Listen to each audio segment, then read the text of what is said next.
నమస్తే. ఈరోజు రెసిపీ బియ్యనొక ఉప్మా. ఇది బాలింతలు 3వ నెల వచ్చిన తర్వాత ఉప్మా ఈ రకంగా ప్రిపేర్ చేసుకోవచ్చు. కావాల్సిన పదార్థాలు ఇందులో జీడిపప్పు మీకు ఆప్షనల్. గిన్నె పెనం పెట్టుకొని నెయ్యి వేసుకోండి.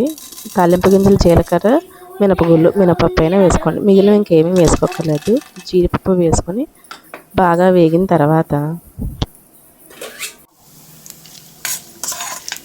ఉల్లిపాయలు, అల్లం, కరివేపాకు వేసుకోండి. పచ్చిమిరకాయలు వేసుకోండి. మనం ఇందులో కావాలంటే ఇక్కడ ఒక ఎండుమిరపకాయ వేసుకోండి. మీరు అల్లం కూడా తక్కువ వేసుకోండి, ఎక్కువ వేసుకోండి. మొత్తం ఎన్నట్లు కూడా బాగా వేసుకోండి.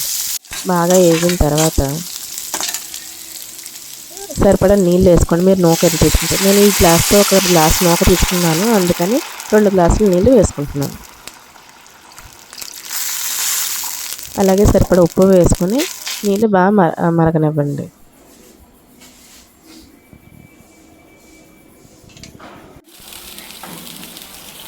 నీళ్ళు బాగా మరిగిన తర్వాత రవ్వ వేసుకుని కలుపుకోండి.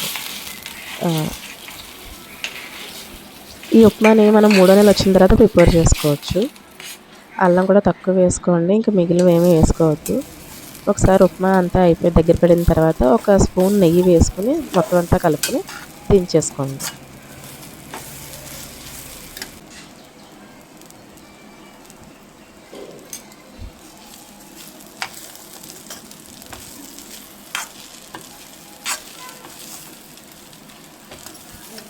బాలింతల కోసం ఉప్మా రెడీ.